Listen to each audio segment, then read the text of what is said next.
Good morning students.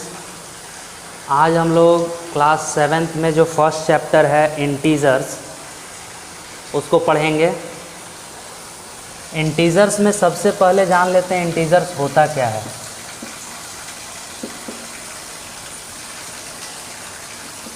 आप लोग पढ़े होंगे इंटीजर्स जो है हम लोग डिफाइन करते हैं group of numbers which are formed by all natural number, negative of all natural number and zero are called integers। वैसे नंबर्स का समूह जो नेचुरल नंबर से और नेगेटिव ऑफ नेचुरल नंबर से और जीरो से मिल करके बना हो उस समूह को हम लोग इंटीजर्स कहते हैं। इंटीजर्स को 3 पार्ट में बांटा जाता है। पॉजिटिव इंटीजर्स,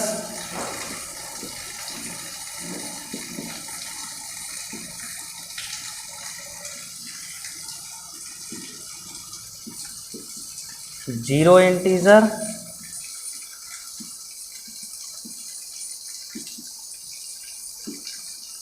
और तीसरा है नेगेटिव इंटीजर।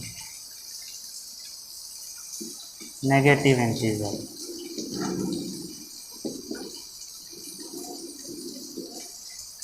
अब पॉजिटिव इंटीजर्स के केस में 1, 2, 3, 4 से लेकर के इन्फिनिटी तक सारा नंबर्स आता है। जीरो इंटीजर में 0। नेगेटिव इंटीजर्स के केस में -1, -2, -3, -4 से लेकर के इन्फिनिटी तक ये सब नंबर्स आते हैं। तो इंटीजर्स आप लोग जान गए। अब इंटीजर्स के केस में हम लोग कुछ प्रॉपर्टीज़ के बारे में पढ़ेंगे कि इंटीजर्स किन किन प्रॉपर्टी को सेटिस्फाई करता है। तो प्रॉपर्टीज ऑफ एन इंटीजर।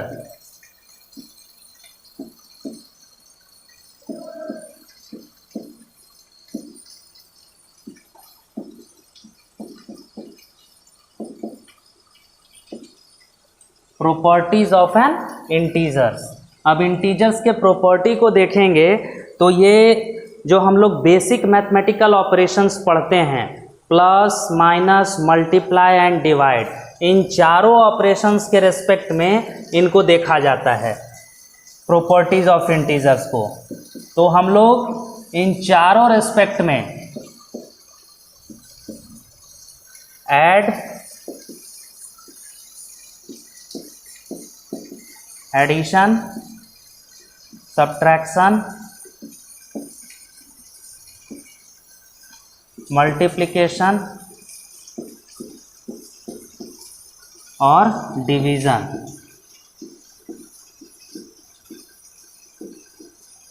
ये चारों रेस्पेक्ट में इंटीजर्स का प्रॉपर्टीज चेक करेंगे कि इंटीजर्स किन किन के साथ किस तरह का प्रॉपर्टी सेटिस्फाई करता है, कौन कौन सा प्रॉपर्टी होता है। तो हम लोग फर्स्ट एक्सरसाइज में एडिशन और सब्सट्रैक्शन से रिलेटेड प्रॉपर्टीज़ के बारे में पढ़ेंगे। अब प्रॉपर्टीज़ जानते हैं कि कौन कौन सा प्रॉपर्टीज़ हमको पढ़ना है।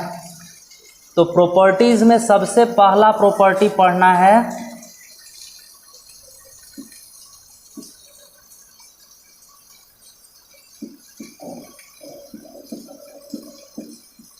Commutative property. दूसरा है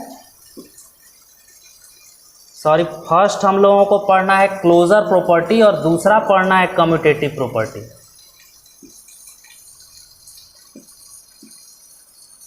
क्लोजर प्रॉपर्टी ये फर्स्ट है क्लोजर प्रॉपर्टी, और कम्यूटेटिव प्रॉपर्टी हम लोगों को सेकेंड में पढ़ना है। उसके बाद थर्ड हमारा है एसोसिएटिव।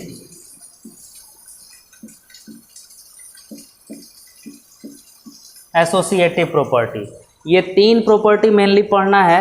और उसके बाद फिर 2 प्रॉपर्टी होता है जो एडिशन और सब्सट्रैक्शन के लिए कॉमन होता है। एक है आपका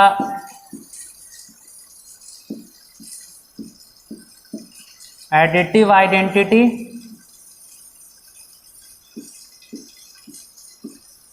और दूसरा होता है एडिटिव इनवर्स।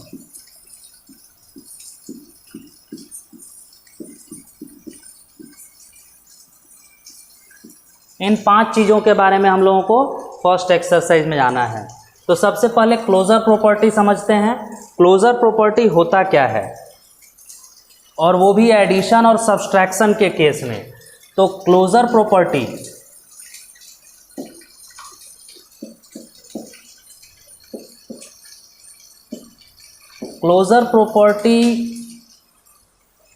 फॉर इंटीजर्स के लिए इन एडिशन और सब्सट्रैक्शन दोनों के केस में समझ लेते हैं। तो इसमें होता क्या है कि अगर हम किसी भी 2 इंटीजर्स को आपस में जोड़ते हैं या फिर हम आपस में किसी भी 2 इंटीजर्स को घटाते हैं, ये एडिशन के लिए हो जाएगा और ये सब्सट्रैक्शन के लिए हो जाएगा। तो अगर किसी 2 इंटीजर्स को आपस में जोड़ेंगे तो हमको जो वैल्यू मिलेगा वो भी एक इंटीजर ही होगा। यहाँ हमको जो वैल्यू मिलेगा जोड़ने पर या आपस में 2 इंटीजर्स को घटाने पर वो भी इंटीजर ही होगा। ये कहता है क्लोजर प्रॉपर्टी, और ये दोनों के लिए सही है, एडिशन के लिए भी और सब्सट्रैक्शन के लिए भी। एग्जाम्पल में अगर हम 2 इंटीजर्स ले लेते हैं 2 + 3 = 5, तो यहाँ पर 2 और 3 2 इंटीजर्स था, इन दोनों को जोड़ने पे जो रिजल्ट मिला वो भी हमको एक इंटीजर मिला। अगर हम यहाँ सब्ट्रैक्ट करते हैं 2 - 3 = -1, तो एक इंटीजर को दूसरे इंटीजर से सब्ट्रैक्ट करने पर वैल्यू हमको -1 जो मिला वो भी एक इंटीजर है। इस तरह से एडिशन के लिए और सब्सट्रैक्शन के लिए दोनों के लिए क्लोजर प्रॉपर्टी सेटिस्फाई करता है। सेकंड हमारा है कम्यूटेटिव प्रॉपर्टी।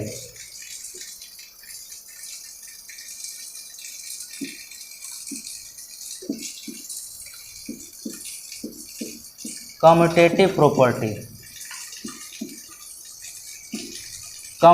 प्रॉपर्टी में क्या कहता है, a + b = b + a।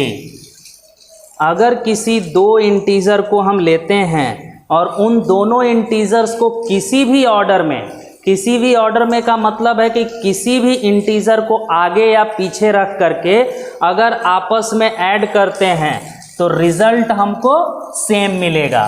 मतलब यहाँ a + b करें या b + a करें, रिजल्ट सेम आएगा। तो एडिशन के केस में तो ऐसा सही है, 1 + 3 और 3 + 1 दोनों का रिजल्ट सेम आएगा। लेकिन सब्सट्रैक्शन के केस में अगर देखें तो a - b और b - a दोनों का वैल्यू सेम नहीं आएगा। एग्जाम्पल ले लेते हैं 3 - 2 और 2 - 3। इसके केस में हम क्या देख रहे हैं कि 3 - 2 करेंगे तो 1 आएगा और 2 - 3 करेंगे तो -1 आएगा, जो कि आपस में बराबर नहीं है। इसका मतलब है कि a - b = b - a नहीं होता है, is not equal to b - a। किसके लिए? कम्यूटेटिव प्रॉपर्टी है ये, किसके केस में? इंटीजर्स के केस में। इसलिए ये सब्सट्रैक्शन के केस में सेटिस्फाई नहीं करेगा, लेकिन एडिशन के केस में सेटिस्फाई करेगा। ये कम्यूटेटिव प्रॉपर्टी हो गया हमारा।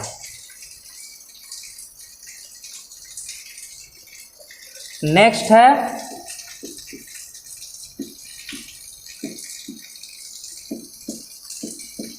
Associative property.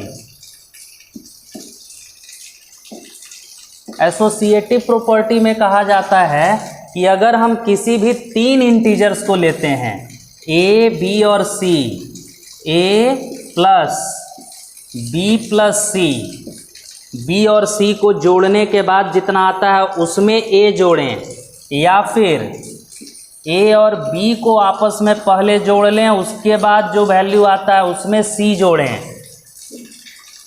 किसी तरह से भी 3 नंबर्स को आपस में जोड़ेंगे तो रिजल्ट हमको सेम मिलेगा। 2 + 3 + 4 करके देखते हैं। यहाँ 2 और 3 और 4 को जोड़ेंगे 7 आएगा, +2 = 9। ये वैल्यू हमको जो है वो 9 के बराबर मिला। यहाँ पर चेक करते हैं 2 + 3 + 4, तो यहाँ 2 और 3 को पहले ऐड करना होगा, is equal to 5, 5 + 4 this is equal to 9। तो इस केस में क्या देख रहे हैं कि a + b + c करने के बाद a जोड़ें या a + b को जोड़ने के बाद c जोड़ें, रिजल्ट जो है वो सेम आ रहा है। इसका मतलब है कि एसोसिएटिव प्रॉपर्टी जो है वो एडिशन के केस में इंटीजर्स में सेटिस्फाई करता है, लेकिन यही सब्सट्रैक्शन के केस में एसोसिएटिव प्रॉपर्टी सेटिस्फाई नहीं करेगा। a - b - c is not equal to a - b - c। Subtraction के केस में ये प्रॉपर्टी सेटिस्फाई नहीं करता है।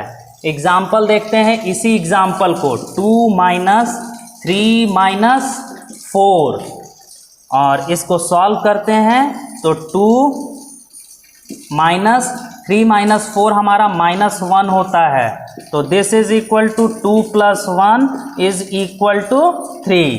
और RHS के केस में देखते हैं 2 - 3 - 4, तो यहाँ 2 - 3 करेंगे तो -1 आएगा, और -1 और -4 इन दोनों को आपस में सॉल्व करेंगे तो -5 आएगा।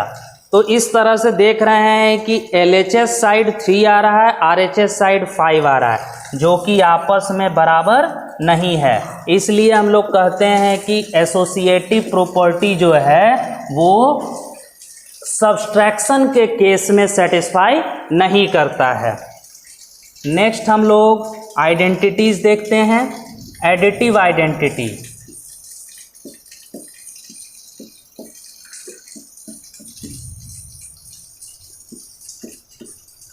तो एडिटिव आइडेंटिटी किसको कहेंगे?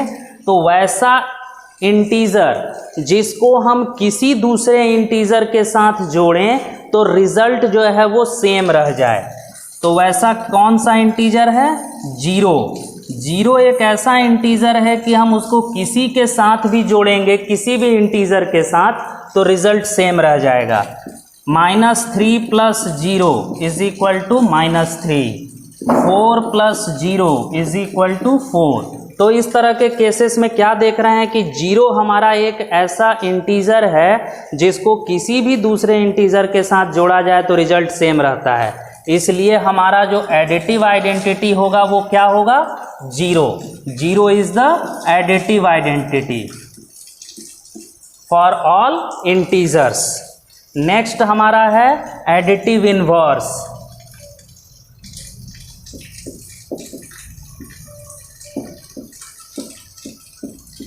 एडिटिव इनवर्स, एडिटिव इनवर्स किसको कहेंगे? तो वैसा इंटीजर्स जिसको दिए हुए इंटीजर के साथ अगर हम जोड़ते हैं तो रिजल्ट इक्वल टू 0 हो जाता है। A में एक ऐसा इंटीजर जोड़ें जिसके चलते रिजल्ट 0 के बराबर हो जाए, तो क्या जोड़ना पड़ेगा? Negative of the given integer. जो इंटीजर दिया हुआ है उसका नेगेटिव वैल्यू अगर हम जोड़ते हैं तो रिजल्ट क्या हो जाएगा? 0 हो जाएगा। मतलब अगर 3 इंटीजर गिवन है तो अगर हम इसमें -3 ऐड कर दें तो रिजल्ट हमारा क्या होगा? 0 होगा। अगर हमारे पास -5 दिया हुआ है तो उस केस में +5 उसमें अगर जोड़ दें तो रिजल्ट 0 होगा। इसका मतलब कि एडिटिव इनवर्स अगर हमको किसी भी नंबर का फाइंड आउट करना है तो उसका नेगेटिव अगर निकाल दें, प्लस में इंटीजर है तो माइनस में, और अगर माइनस में इंटीजर्स दिया हुआ है तो उसका प्लस में, उस तरह से अगर वैल्यू हो तो वो उसका क्या कहलाएगा? एडिटिव इनवर्स कहलाएगा। इस तरह से हमारा फर्स्ट एक्सरसाइज कंप्लीट हो गया। आप लोग जो है एक्सरसाइज 1.1 कंप्लीट कर लीजिएगा। इसको नेक्स्ट क्लास में हम लोग आगे देखेंगे। Thank you.